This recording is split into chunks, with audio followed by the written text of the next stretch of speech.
Hey, ladies and gentlemen, and welcome to a special edition of the Official Visit podcast. I say special because for the first time in program history, and I believe we've done close to 50 episodes now or so, we have two guests today. Wait, maybe we have had two guests before. Have we had two guests before, Andrew? I don't think we have. I don't think we have. Anyways, this is a hell of a hook getting into our episode. I'm sure we still got a lot of people here, but we're talking college football today with Sports Illustrated's Lindsay Schnell. She covers college football nationally. People around here know her because she used to cover the Oregon State Beavers for us, and now she does a great job over at SI. So we talked to her a little bit about the national view of the Oregon Ducks. And then, believe it or not, basketball season is approaching. Pac12 Media Days are this week, so we gave our good friend Kyle Goon of the Salt Lake Tribune a call and he just gives us a quick kind of rundown of what some of his opinions are on the Conference of Champions, as Bill Wallen likes to say. But before that, let's bring in Andrew Greif. Andrew, what's up? Hey, I'm getting ready to watch the two bottom teams in the Pac12 North this weekend play football Friday night. Woo! And not only that, but it's a 7:30 kick, so it's like the best of all worlds. And it's going to be probably a 5-hour game because Cal likes to throw the ball a lot. Oregon might be throwing the ball a lot. It could be a long one. Over under 80 points. Over. Okay. That's what my pick was anyway. All right. Because right now Oregon is giving up 41.8 points per game, which I think is 118th in the country. And Cal's giving up 40.0 points per game. Yeah, and there's only 128 teams playing football, which is a bad sign. So, we're excited. I'm looking forward to this game because, again, this could be a huge turnaround moment for Oregon. Even though maybe even if they did win and they lost next week, it might be fleeting. But, right. But it could be a big moment for just a lot of momentum, and that's what Mark Helfrich said today, that they just need something to hang their hat on. Do you think, and this is a question that I think we get asked every time we go on radio shows or whatnot, they're always talking about Helfrich's hot seat and whether or not he's going to get fired or whatnot. Does Helfrich have to win this game, or do the Ducks just have to play, do they just have to look together? I don't think they have to win this game. I mean, I think that he will be judged. I do think he will be given the next 6 games to see where he stands. Who knows? Maybe boosters get really upset and decide and, kind of lobby with the AD and say, we want to change now. But I really do think that they would give him the full second half of the season. So you certainly don't want to lose this game, but I don't think it would be the end. No. I think the only way that this game ends up being the end is if they have another just straight up embarrassment, yeah. like the Washington game. And yeah. Especially since Cal is not nearly the caliber that Washington is. I think this is actually a winnable game for Oregon if their offense kind of starts to click.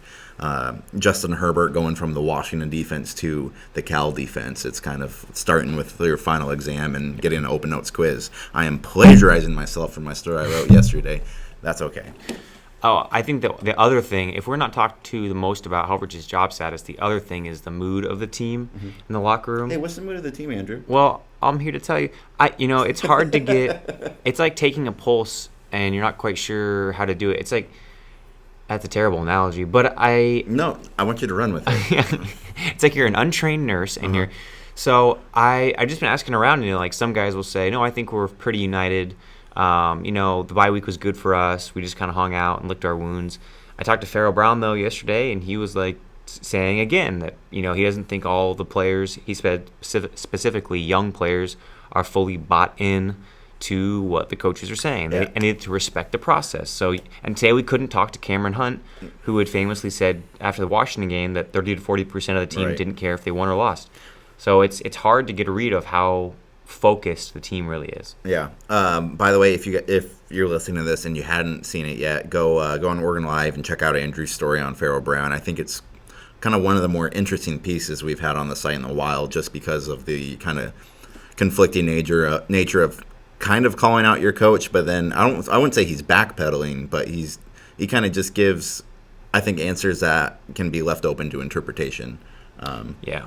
I mean, when you say you have a business relationship, with your coach, it certainly doesn't seem like they're warm, but Farrell was making the case, at least I heard it, that, hey, I don't like what's happening. I don't necessarily like sometimes what I'm asked to do, but I respect it because I know that Helfrich is the boss, and we have to respect that guy. I think that's a pretty important thing because, I mean, they could just say all hell's broken out, and I don't respect my coach in anything. So yeah, so it was kind of a weird, like a half endorsement, but I did appreciate that he wanted to even address it because I think he felt like his tweets were vague too, right, and were getting interpreted widely. Yeah. Either way, it's not football. It's not pure football we're talking about, which is not what Oregon wants to be talking about entering any game. I feel like I've barely written about a matchup in like 2 weeks, right? Because it's just off-field stuff. Well, at Mark Helfrich's press conference today, I think we went about 6 minutes in before anyone even mentioned Cal. It was just all mood of the team. Obviously, he's coming off of that College Game Day feature on Saturday where Tom Rinaldi tried to make everybody cry. I think a lot of people in Oregon might have been. But have you talked to one person on Twitter or email or on the street or anyone who's been swayed positively by that? I haven't. Not a single one. Yeah. In fact, like I saw a lot of kind of Oregon fans just saying that like this looked like a setup, like someone's trying to put Helfrich in a bad situation. I think there was an opportunity there for maybe him to, generate some sympathy or just garner some like. Just some like, hey, everyone has a down year. Yeah, exactly. And I'm not gonna give advice to anybody because I don't think anyone should take my advice, but. I don't think Helfrich did himself any favors by just kind of remaining he kind of stuck to like the program mantra throughout the whole thing. Yeah, put it on my shoulders. Yeah. I think people are my sense is people are getting tired of that thing. Yeah. Well, you want to jump into this thing? Yeah, let's. So our first guest can be Lindsay Schnell. I really enjoyed talking with her because she has a perspective that we don't. We're so kind of head in the sand with just talking to people in Eugene a lot that she talks to a lot of other people. So, and we got into that with her. Right here in this segment. Okay, let's get to our first guest of today's podcast. It's Sports Illustrated college football writer extraordinaire and basketball writer, Lindsay Schnell, our friend from the Oregonian, formerly of the Beavers beat. Lindsay, how are you? What are you doing right now? I'm good. I'm sitting in my car at the mall because I had to return some stuff today. I like that we're recording this podcast and talking on the phone, even though we all live like 15 minutes from each other. Well, it's that Portland traffic. Very 2016. Yeah.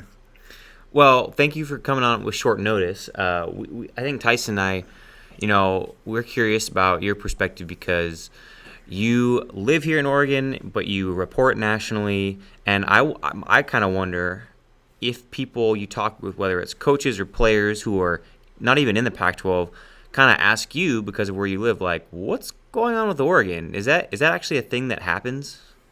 Yeah, it is actually.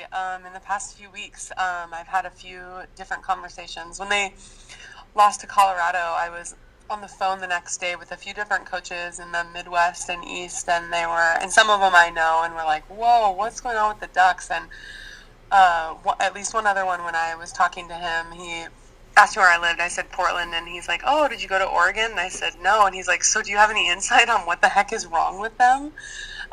So it's definitely something that people are talking about. I get asked a lot if I think Helfrich is going to lose his job, which I think there's a really good chance he is. Not that I agree with that, and everyone across the board just rolls their eyes and talks about how that's ridiculous. They played for the title 2 years ago. Of course, you're going to have a dip after the Heisman winner leaves. So I think that within the coaching community, Mark is really well respected, and people just can't. And they stick up for each other. But I think he just can't believe that this is what it's come to with them. Yeah, I feel like I could expect coaches to kind of stick up for one of their own, especially in a situation like this. But I agree with you. I think there's a really good chance that the powers that be, which are the few boosters that really run things at Oregon, could get in Rob Mullen's ear and say, hey, we want to change. I could definitely see that happening. Lindsay, I'm fascinated to see if they do fire him, who they go after. I wonder if it will be like the basketball hiring a couple years ago when they thought they could get like Tom Izzo, and who else did they go after that was so out of their stratosphere, and they got a bunch of other coaches contract extensions and raises.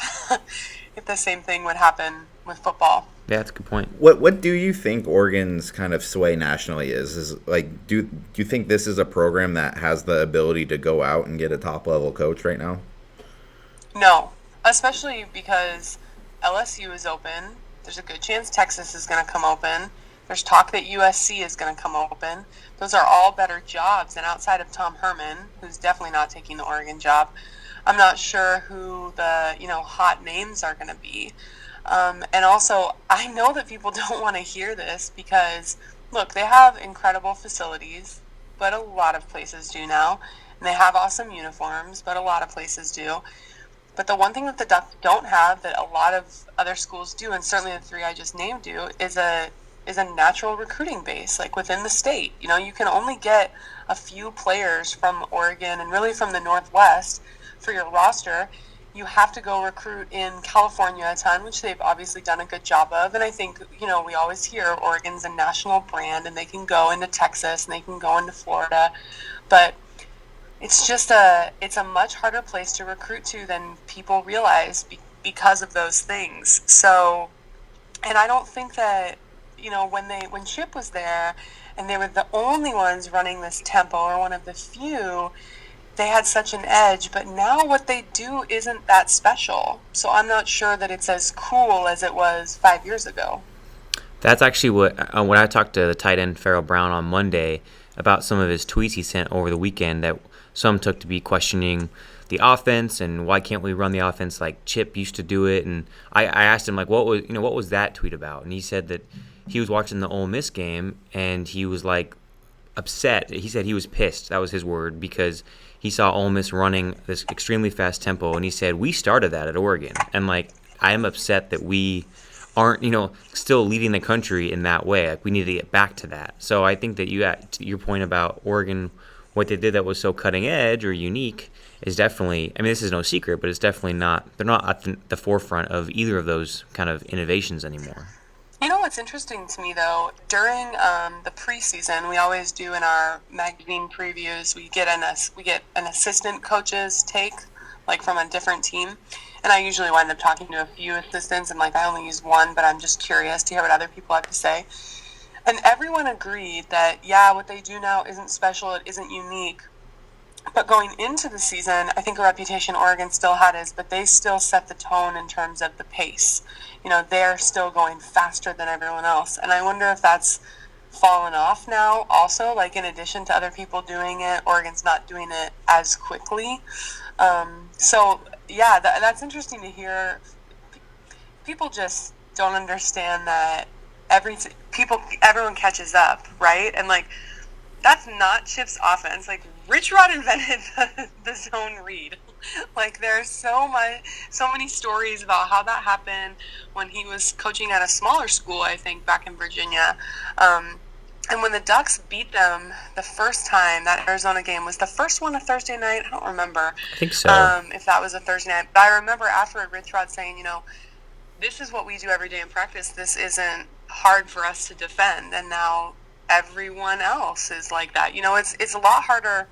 Stanford is not a good example right now because they're terrible, but schematically it's harder to prepare for someone like Stanford than someone like Oregon, and for a long time Oregon had that edge.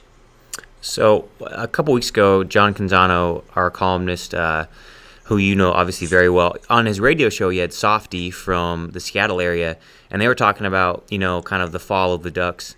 And he was saying, Softy's point was, I think people are getting glee out of this because Oregon used to beat up on people so badly. You talk to more people across, a wider cross-section of national folks. Do you sense any glee, for lack of a better word, that Oregon is losing? Or is it just kind of like, wow, this is surprising? First of all, I definitely agree with Softy on that. And I think that John Canzano wrote it in one of his Sunday, A through Z pieces. And when he said, the Ducks showed no grace or humility on the way to the top, and people are going to enjoy this fall. And I completely agreed with that. I've seen it a lot more throughout the Pac-12 than nationally. I think nationally people are just surprised, but within the Pac-12, Oregon has this reputation for being really arrogant, for having a fan base that's really entitled. I don't think those things have translated across the country because, they haven't won a national championship yet. So I don't think that Ohio State is annoyed by them or Alabama is annoyed by them. It's people in the Pac-12, coaches, players, fans. I think a lot of people are getting joy out of watching them fall apart. Lindsay, you and I were both at the Pac-12 Media Days together. We sat next to each other, listened to all the people give their spiel. Other than Oregon, what's been the biggest surprise that you didn't expect that day? That's kind of transpired since then in the whole conference. Oh man, Stanford! What is wrong with them? It was funny. We, the media, finally picked them to win the conference, and I thought, we're finally coming around, we're finally acting intelligent, and like we pay attention, because I have so much respect for David Shaw and what he's done the last few years. They suck, you guys. They are really bad right now. Christian McCaffrey is not going to win the Heisman. I'm really disappointed. I think he should have won it last year, but it's just tough when you're on the West Coast. The last few weeks I've been in the Midwest and further east, and I don't know how people stay awake for games. Like, I'm exhausted, and it's my job to stay awake for them. So I'm really sad that McCaffrey is not going to win. Doesn't really, I think, have any shot because he's been banged up and just can't get any yards. And the fact that they were dominated so thoroughly on both sides of the line of scrimmage in the Washington game was shocking to me, the way they were handled physically. So that has been, otherwise, UCLA underachieving. That's pretty much par for the course. Yeah, that's a yearly thing right there. Utah doing some good things. Colorado, I think, has been a pleasant surprise, although they were sort of due. I was actually talking earlier today to Philip Lindsay, their running back, about how they've been so close the last couple years at different points, finally able to put it together. I am impressed that Washington has been able to live up to the hype. A lot of times when teams are new to that type of attention, they crumble the first year, and they're handling it really, really well, obviously. But Stanford just being terrible is a surprise. I'm not that surprised at the Ducks are having a bad year. I didn't think it would be this bad. Right. But I don't know about you two, but last year when Vernon Adams came in and was awesome, which I think we all anticipated, I think I gave people some false hope. People thought every FCS transfer could do that, but every FCS transfer is not like Vernon Adams. Vernon Adams could have legitimately been playing in a Pac12 program since he was a freshman. Why does David Shaw have so much more respect than Mark Helfrich? They are both guys that took over programs that had been recently successful before that, and you could argue that Helfrich has taken the Ducks to a higher high than Shaw has with Stanford. That is such a good question.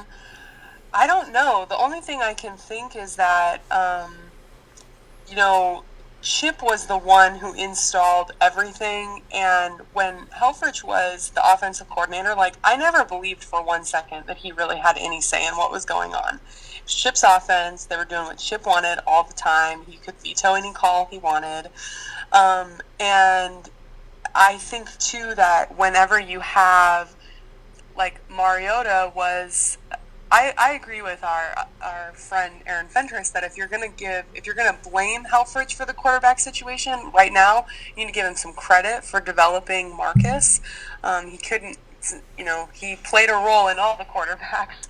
But I think a lot of people's attitude was just, oh yeah, well, it's really easy to call plays and win games when the best player in the country is on your team, and that's something that Shaw didn't have until last year.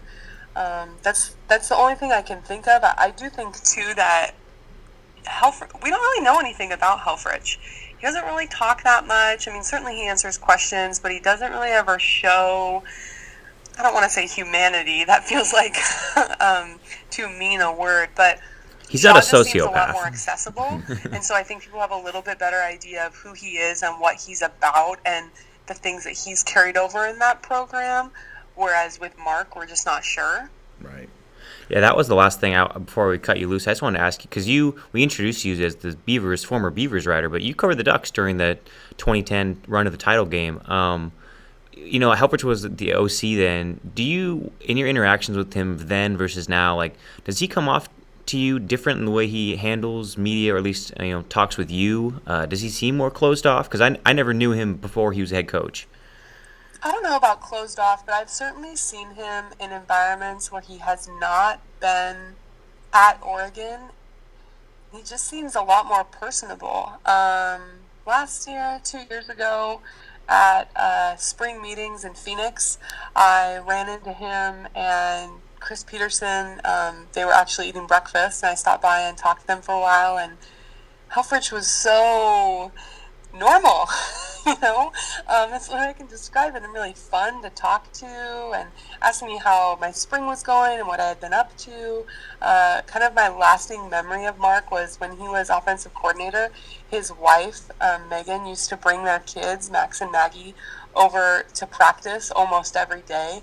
And I'll never forget one day the Ducks were walking out of Autzen, and Max was like 4 at the time, and he hid behind something, and he jumped out and he scared Mark, and Max just dissolved into giggles, and all the players were laughing as they walked by, and it was this really human moment. And he picked Max up, and they were talking about what he had done that day, and now I never see that, and he tends to answer so many questions with a little bit of snark. I have a better appreciation for Chip Kelly now that Chip is gone. Chip, I don't think, was the jerk that some of us made him out to be initially. He's just very, very East Coast. But I think Helfrich can be very standoffish. I think about when at signing day, the signing day press conference, we were all there.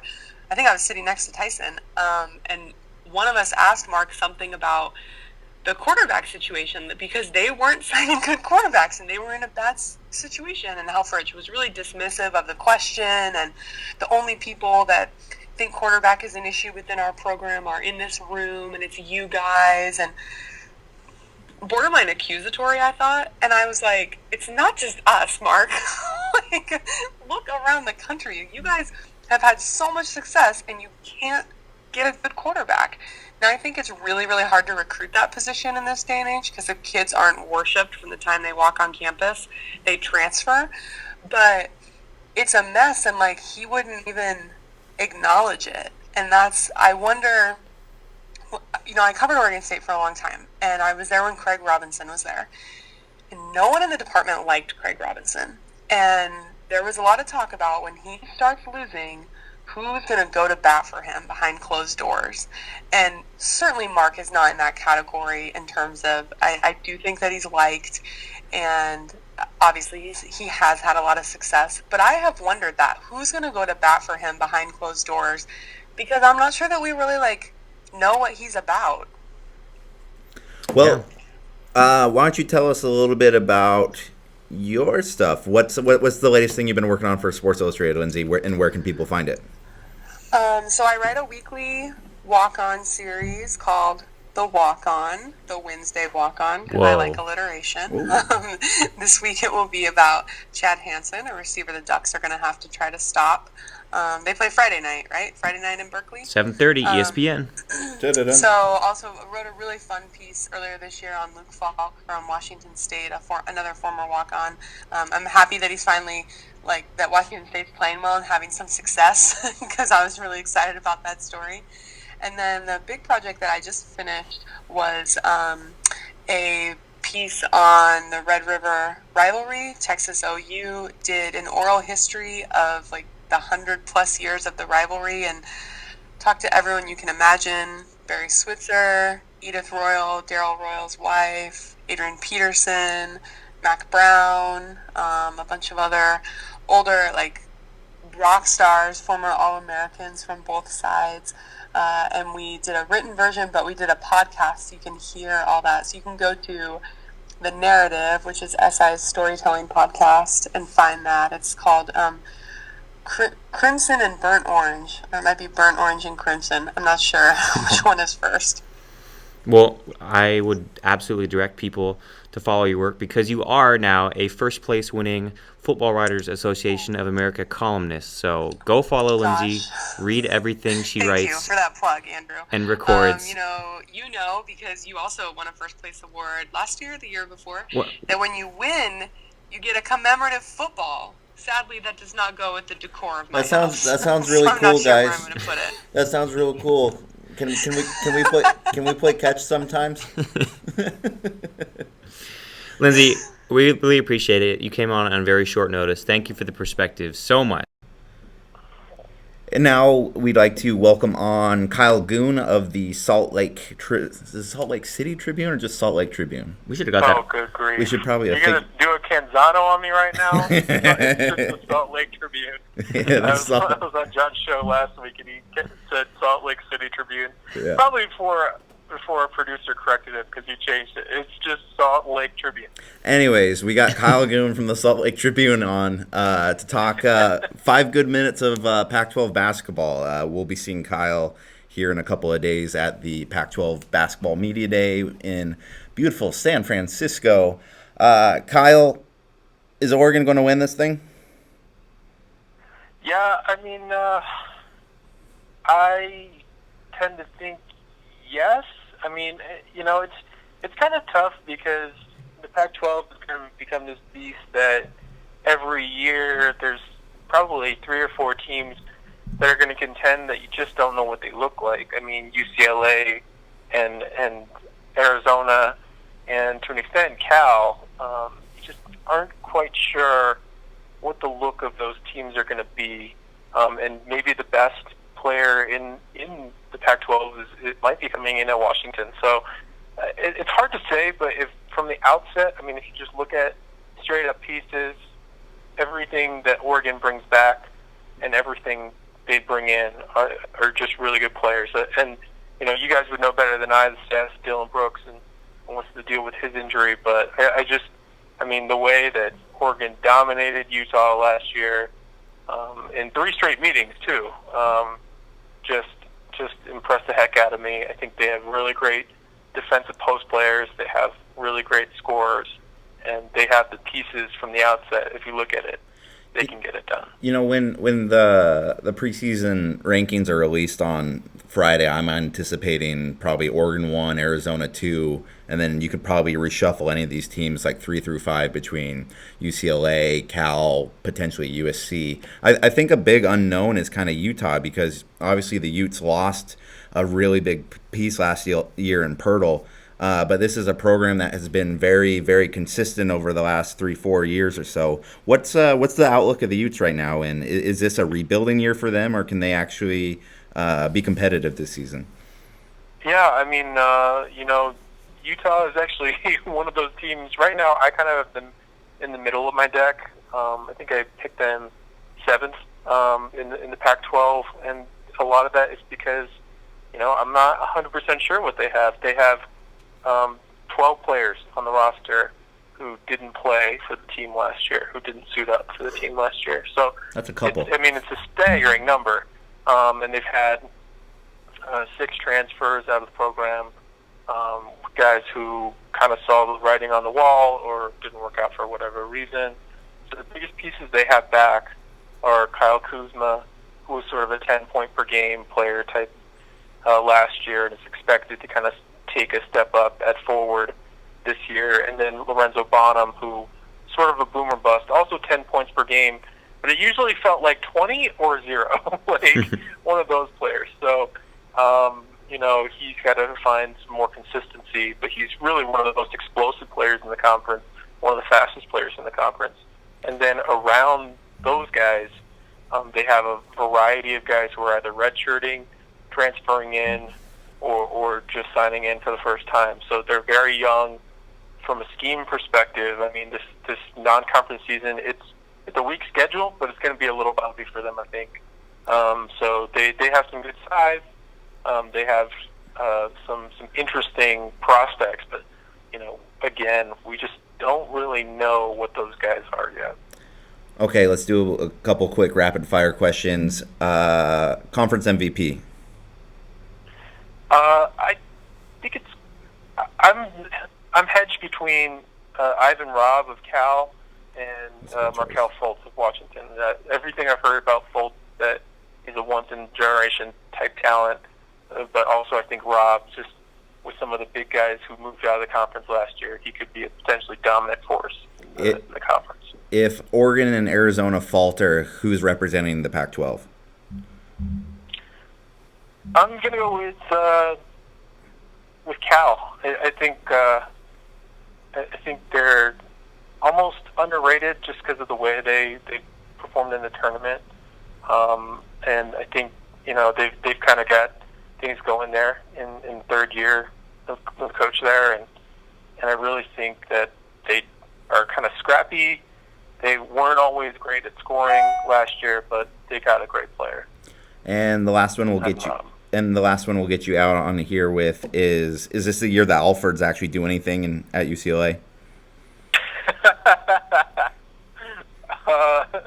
So weird because he went to back-to-back Sweet 16s, but we sort of were like, well, that's it. And right.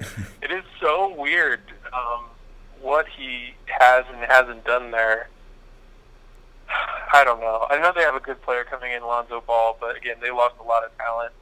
It always seems like middle of the year they have such a tough time with their culture in that program. I don't see UCLA being a transcendent team this year for sure, but they might go back to the tournament. And when we see you in San Francisco, what sort of drink are we buying you? Oh gosh, how about a carbonated water to start? Perfect. We got a lot of traveling to do this weekend. I know you guys got a lot of traveling to do this weekend. It already feels like we're halfway through football season, and I'm dragging a little bit, and it's sort of like, oh, basketball's already here. Yeah. Holy cow! Got a football practice in an hour and a scrimmage right after football practice for basketball. So it is upon us, gents. Kyle, if people want to follow your work on Twitter and with Salt Lake Tribune, give us the handle and the URL. It's that easy. It's at Kyle Goon, just my name, and you can visit our website at sltrib.com/sports or sltrib.com/youth. So all fun stuff. Hopefully I'll write something worth reading this week. Oh, you're just being bashful. Thank you, Kyle. We appreciate your time, man. There'll be some fun run up to when we see you guys next month, man, up in Salt Lake. That'll be a fun build up. Yeah, it could be a very interesting matchup. Who knows what the face of the Ducks and the Utes will be right then? But I can't believe it feels so far away and also really close. So will be fascinating.